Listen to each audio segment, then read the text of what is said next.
Arsenal is on top of the table by 5 points ahead of Man City after trouncing Wolves by 2-0 yesterday at Molineux. A game that really looked tough for Arsenal because in the first half they never registered a shot on target, but they later came on through and did the needful of winning the game of football. Welcome to Rokani Media Football. How are you guys? And where are you watching us from? Smash the like button, comment and share.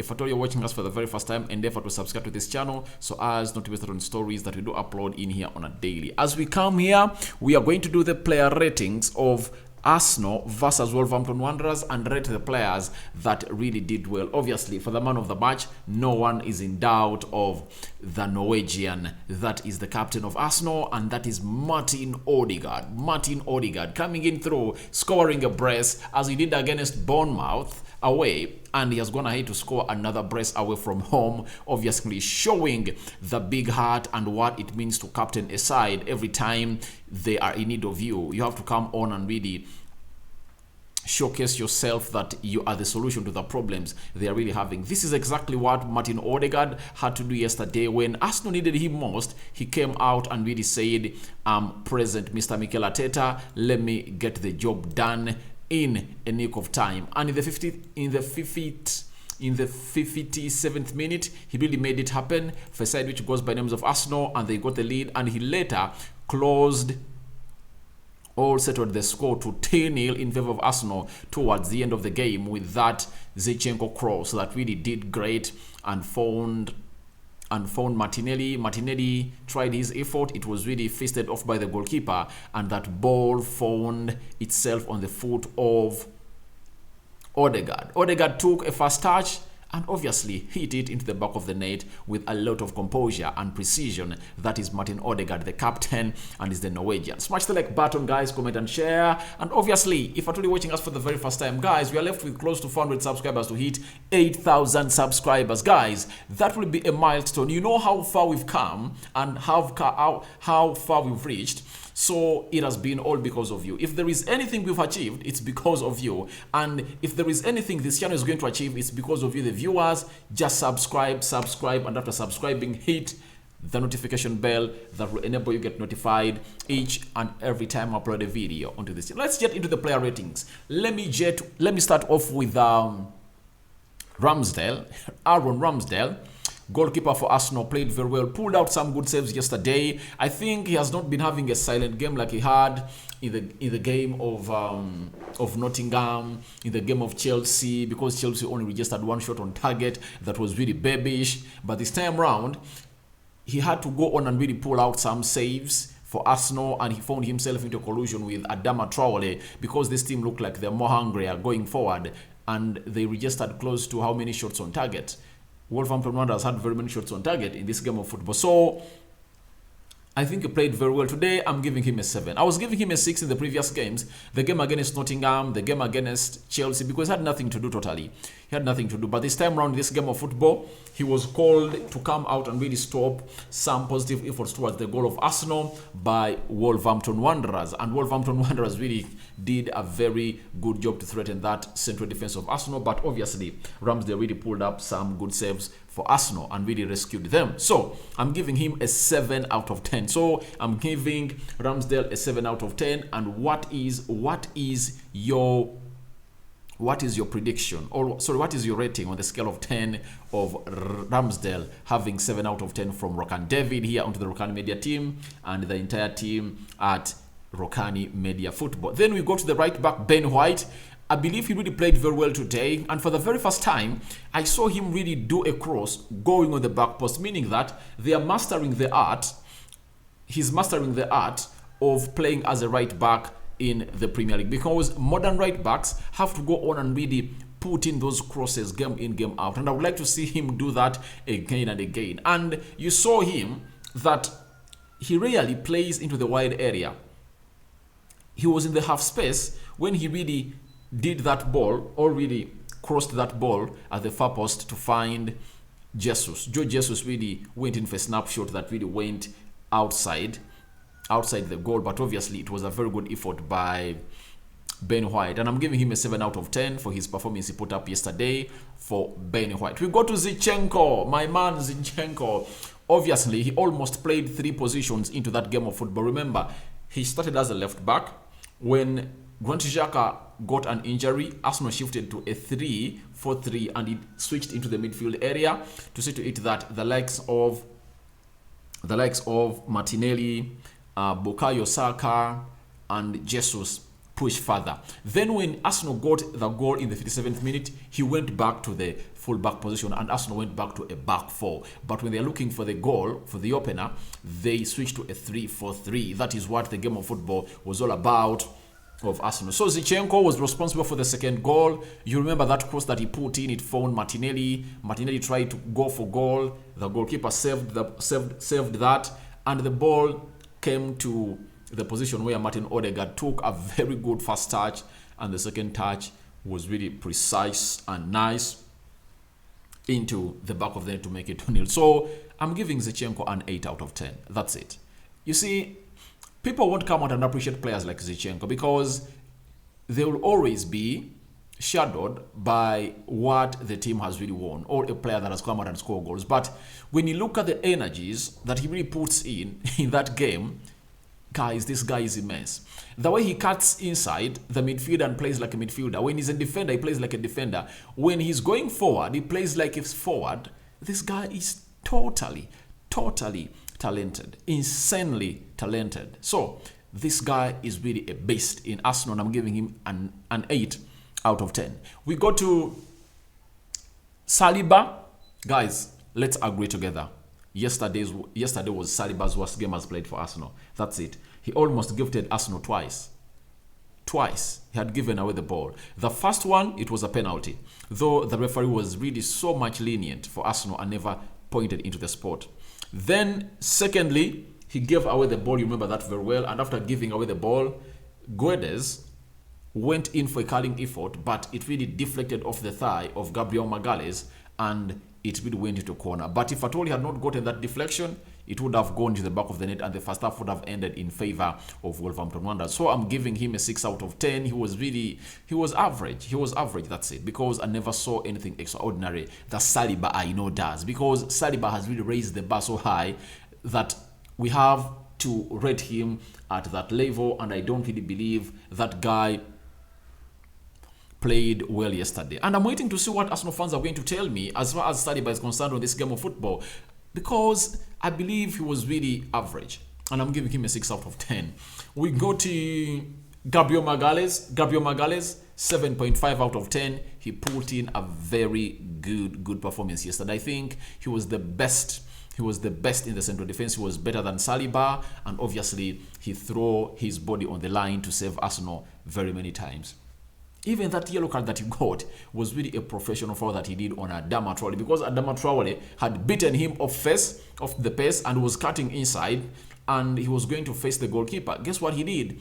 He really calculated him very well and really slid into him, and the foul was almost at the edge of Etina's box area. Sorry, the free kick. And he got booked for that. And I think Arsenal fans are not regretting for that yellow card. If he doesn't do it, it would have been a different game situation altogether. Maybe the game would have gone 1-1. But he does it to keep Arsenal into the lead. That is Gabriel Magalhaes. I'm giving him a 7.5 out of 10. We go to Thomas Partey.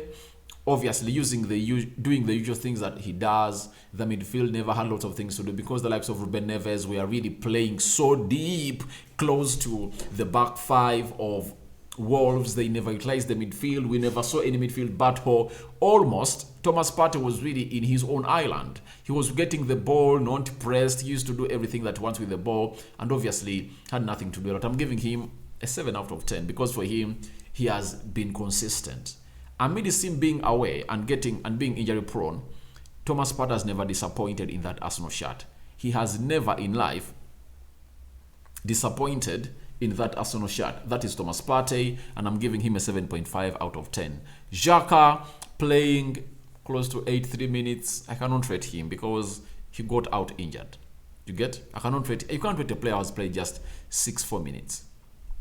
Then we go to Fabio Vieira, who came in for him. He registered an assist. He played very well. He brought in another level of patience and composure and confidence in that midfield of Arsenal, press resistant, and obviously he was the man responsible for the assist of the first goal. That is a guy who goes by the names of Fabio Vieira. I'm giving him an 8 out of 10. He performed very well according to me. He really put in a performance that everyone required him to do. And if at all he continues to go on doing that game in, game out, I believe Arsenal will shift to playing with a single pivot some games and resting Saka and let Thomas Partey play single pivot, and the two lefters they have play alongside him. That is Odegaard and Fabio Vieira. Then Bukayo Saka, another very bad game for Bukayo. I believe he was average. I don't even remember any moment when Bukayo was really threatening. And what really makes him a better attacking right back, attacking wing back, attacking right winger is the way he really cuts inside those crosses that are really pinpointing into the box of the area, putting them in the mouth of goal, into the mixer. He didn't do that. He was non-threatening. And if at all I've forgotten, you can go in the comment section and tell me and remind me of a scenario where Bukayo Saka was really threatening. Go into the comment section and tell. I don't remember any of that. I don't remember any of a moment when this guy was really threatening and was really very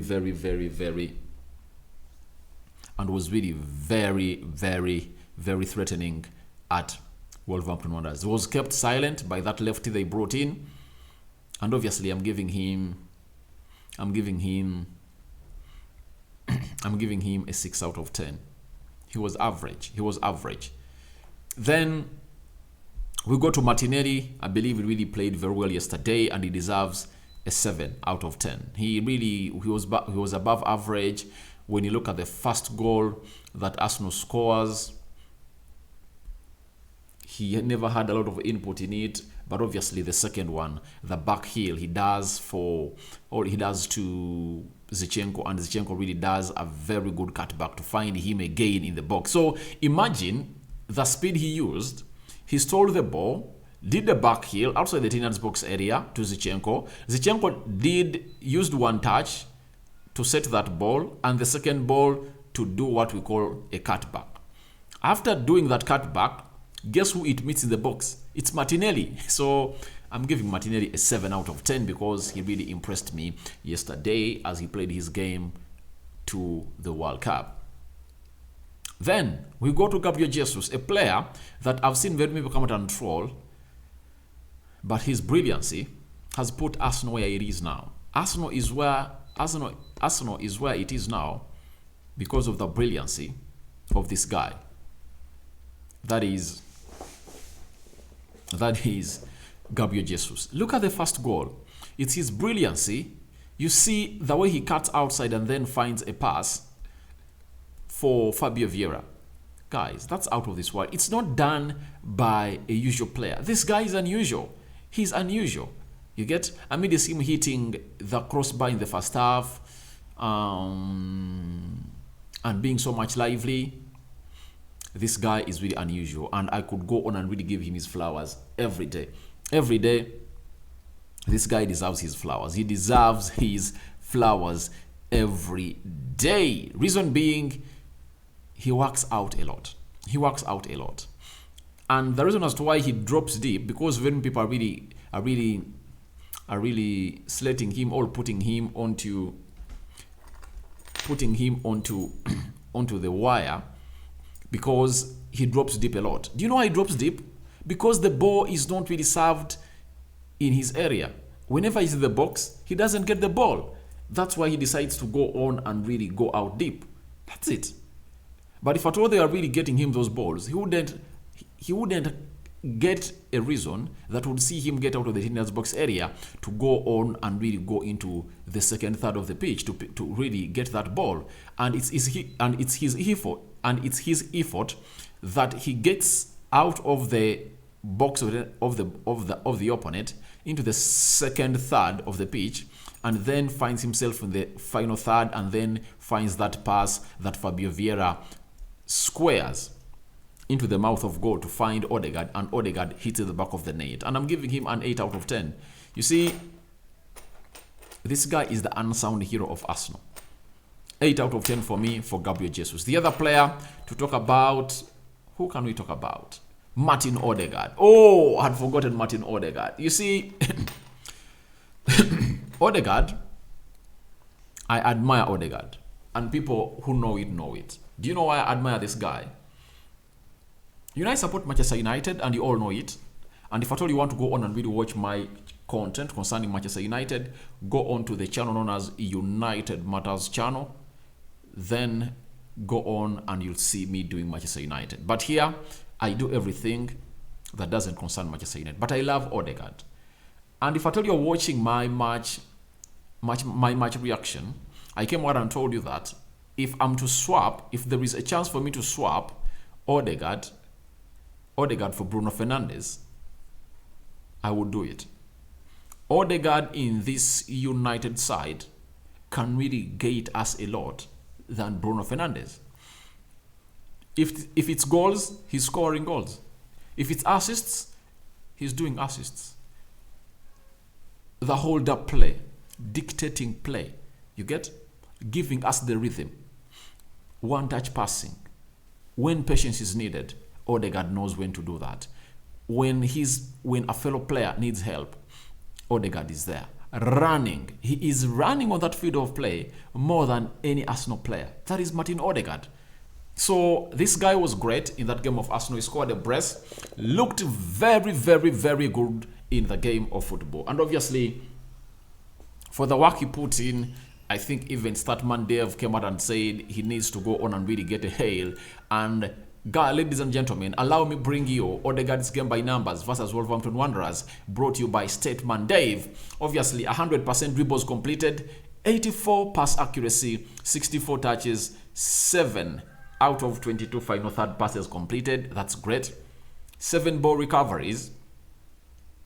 Have you heard that? 7 ball recoveries, meaning that when he loses the ball, he runs out and then gets that ball. Or when Arsenal really loses the ball, he runs out and fights for the ball and then they get it. Then 2 out of 2 long balls completed. That is Odegaard, and 2 goals. And that's a captain performance. And to me, I'm going to give him, for the very first time, I'm going to give a player 10 out of 10. I'm giving Odegaard 10 out of 10. I don't know what you're thinking about it, but I'm giving him a 10 out of 10 because he put himself in positions that he could find himself score for Arsenal. Secondly, the 3 points he got for Arsenal put it 5 points ahead of Man City. Having 5 points ahead of City, if Arsenal continue with the run they've been on, guys, that means they're going to extend more. By the time they play City, they'll be like 10 points ahead of City, maybe when another second force comes in through to overtake City. But it looks like Arsenal are really enjoying their run. When did Arsenal last lose their game? They last lost against Manchester United. After losing against Manchester United, they beat Brentford by 3-0. They beat Spurs by 3-1. They beat Liverpool by 3-2. They beat Leeds by 1-0. They drew away at Southampton 1-1, meaning that those 5 games they won 4 and they drew 1. In their 6th game, after drawing away at Southampton, they beat Nottingham Forest by 5-0. After beating Nottingham, they beat Chelsea by 1-0. After beating Chelsea, they've beaten Wolves by 2-0, meaning that in their last 8 games, after losing to Manchester United, they've played 8 games, and in those 8 games, Arsenal have gone ahead to win 7 out of those games, and they've drawn 1. Tell me which other form that wins a trophy. Arsenal has shown us that they can stretch to like 8 wins in the row. That's it. And by the time they were beaten by Manchester United, they had won very many games. They had won all their 5 games, I think. They beat Leicester. It was not Leicester first. They beat Crystal Palace. They beat Leicester. They beat Bournemouth. They beat Aston Villa. And they beat Fulham. And they suffered their first loss against Manchester United. And they've gone ahead, not to lose their pace, Their heads are not down. They've not put down the guard because of this man, Martin Odegaard. And I'm giving him a 10 out of 10. Obviously, Odegaard is my man of the match. Man of the match is Odegaard. And for Mikel Arteta, for the tactical geniusness he used in this game of football, an 8 out of 10 for the manager. He won the most important game of Arsenal before the World Cup break. This was the most important game of Arsenal before the World Cup break because it's like a neck breaker for Man City. If Arsenal lost this game, Man City would have been in the reach of Arsenal, but 5 points ahead of Arsenal, a team that is on fire and almost going on its rhythm. Oh, with its players that are really going to be rested. Odegaard is going to be rested. Who else? Zinchenko is going to be rested. Gabriel is going to be rested. And very many others are really going to be rested. And I think players like Thomas Partey, Xhaka will return early enough, Tomiyasu, they're not going to be used a lot in the World Cup, or their teams are not going to go all prosper a lot in the World Cup, and I believe they are really going to report back early. The likes of the other player, I think for Brazil and England, I think they can go further, and France, but I don't believe in France. The team of France can be beaten by any team. So guys, thank you very much for watching in. You've seen all my player ratings. Tell me what is your player rating for these Arsenal players and who your man of the match was. I believe for the very first time, we are going to agree on the same man of the match, and that is Martin Odegaard. I sign out for now. See you later, but don't forget to subscribe to this channel and obviously smash the like button. Close to 200 likes are needed onto this video. I'm out. I hand you over to the Martinelli to watch over you, and today is a Sunday, and guys, can I give you a joke to laugh? I woke up knowing that today is a Monday. Looking on my calendar, it was telling me it's a Sunday, guys, because I worked until the wee hours of the night. I'm out, guys. Bye-bye. Ciao, ciao.